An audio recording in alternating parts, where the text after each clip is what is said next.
My name is Michelle Conceison, and I teach artist management, marketing of recordings, concert promotion and touring, survey of the recording industry, and music entrepreneurship and strategic planning for the arts at Middle Tennessee State University. I'm sorry we were unable to gather together in Washington, D.C. It's been great getting to know some of you through MEIEA's Zoom webinars and meetings in recent months. I appreciate MEIEA for still providing this forum to share some highlights of the research I've been working on in folk music. Recently, an executive summary I authored regarding the first phase of a multi-year study of the folk music field and audience was published by Folk Alliance International, a nonprofit organization based in Kansas City, Missouri, whose mission is to serve, strengthen, and engage the global folk music community through preservation, presentation, and promotion. In this presentation, I will share highlights of our work, what we have learned thus far, what we have planned for the future, and ways academics and students might engage and learn from what we are doing.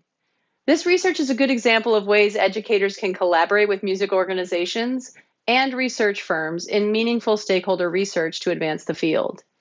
In order to optimize viewability online, I'm going to continue to present the material while showing you images from the printed executive summary entitled Measuring Folk. A link will be provided alongside this presentation if you wish to read the research findings in full. Thank you again for your time, and I look forward to discussing and answering questions, and whatever form MEIEA provides for me to do that, I look forward to engaging with you about this research. Measuring Folk, Audience Research Initiative, 2018 to 2019. Folk Alliance International is often asked for statistics about folk music. For example, radio DJs and program directors ask for statistics about the folk audience. Festivals ask for economic impact data or known methods to measure it. Advocacy groups ask for demographic data about artists, just to name a few. Folk music has a history full of myths and legends. Some of those myths have been threaded in the fabric of the community and are evident in decisions, programming, benefits, and how we operate. But some questions deserve unpacking. Is folk music niche? Who is its audience? What is folk's commercial footprint and potential? Is the folk music community welcoming to newcomers? Some say the folk audience is aging. Why do they think that? Is it true? We decided it was time to bust or affirm some myths and to understand our community with more certainty and less assumptions by conducting stakeholder research. The first phase of research was talked about for several years, but in earnest, it was 2 years in the making. The Folk Alliance Board established a research committee in February 2017. The board and key members of the staff met in person for a brainstorming session in May 2017. The board considered a broad list of folk constituencies, broke off into groups, and came up with ways data could improve conditions for those constituencies. That list that came from that meeting was organized and prioritized in follow-up sessions and meetings the rest of that year that included assessing budget, dedicating resources, and figuring out a process and what partnerships were needed to conduct the research. In February 2018, the organization conducted an RFP process to hire a research partner with experience specifically in stakeholder research. Folk Alliance hired nationally renowned firm Slover Linett Audience Research in July of 2018. In June, the organization was hired, and in July they started their work. Slover Linett conducted qualitative interviews with a diverse range of key FAI, Folk Alliance, stakeholders from August to September 2018. From October to November in 2018, a survey was distributed to current and past members, event attendees, and partner organizations.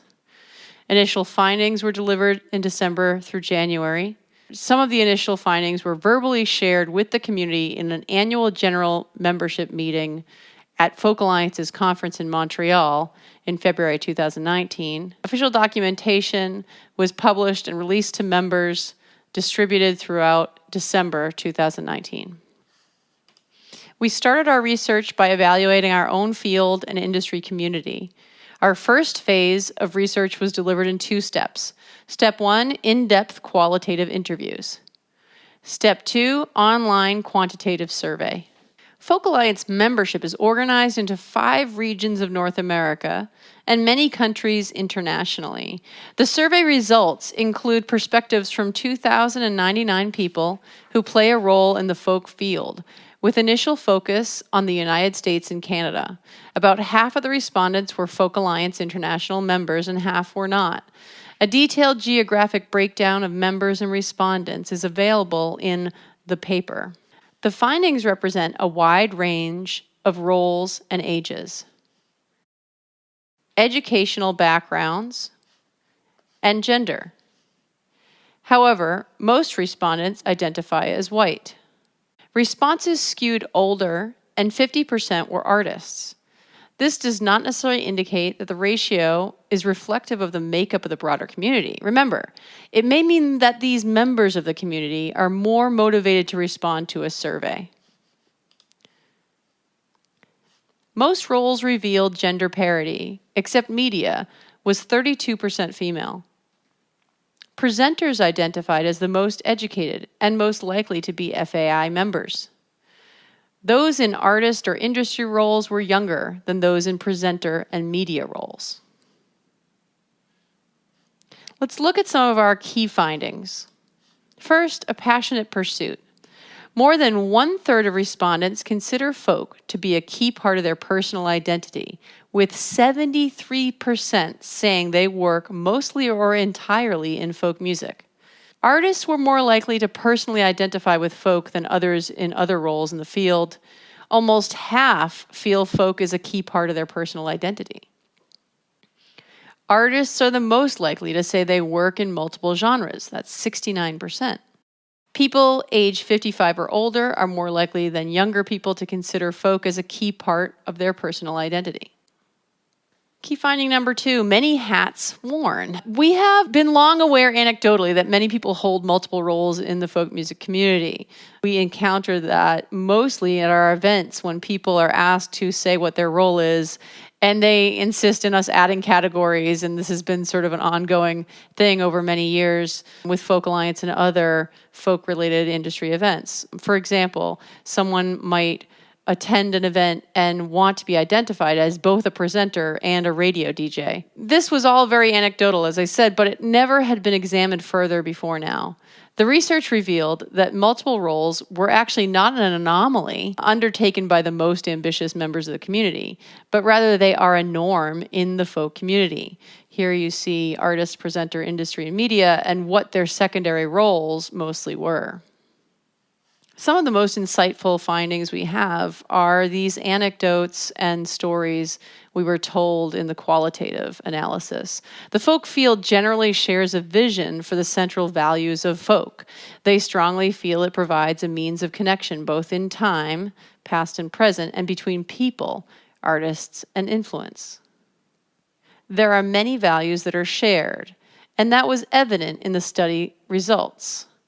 But even when values are shared, it is compelling to consider the relative priorities of people with different backgrounds.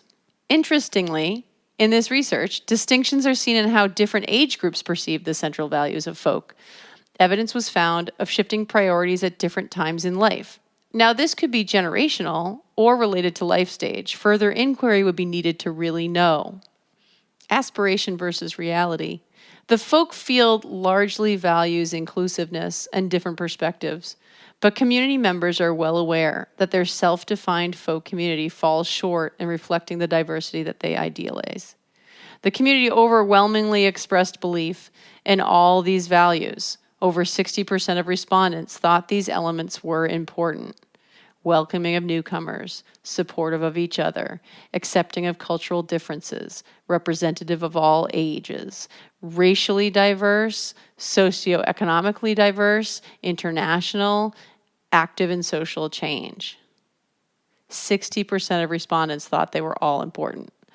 Some were more important than others, which can lead to better understanding of community perspectives. Younger respondents in particular were especially supportive of values of inclusivity. They were also particularly sensitive to the lack of existing diversity in the folk field, particularly racial and economic diversity. As you can see here, we asked people both, how important do you think these things are? And then how accurate is it that the folk community you interact with shows these values? What's next? The first phase of research unearthed several possible directions of further inquiry. At the top of our list is the question, who is the folk audience? While people in the folk field share a sense of community and common values, our research revealed that they do not have a clear sense of who their audiences are and what their audiences want. This is somewhat indicated by unsure answers to questions about audience. So where we would see very definitive answers on one end of a scale or not for most topics, when we asked respondents about audiences, a lot of their questions were in the middle or undecided.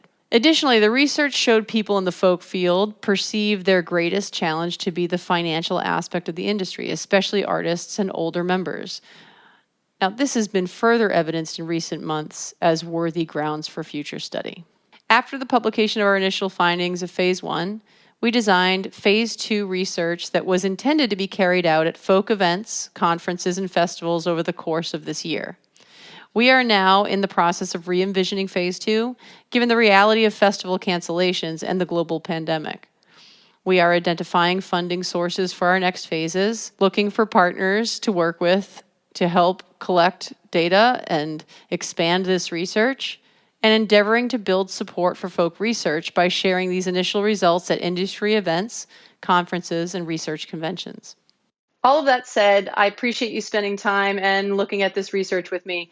I do want to share with you some final thoughts from Folk Alliance International's Executive Director, Angus Finnan, because I think he summarizes quite well not only the value of stakeholder research, but also what it is like to collaborate between boards of directors and staff and academics in the field of higher education and research firms in order to answer some of the bigger questions in music right now.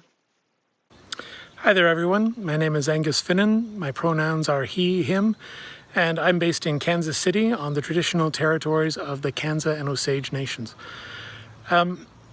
A lot of people have different ideas about what folk music is.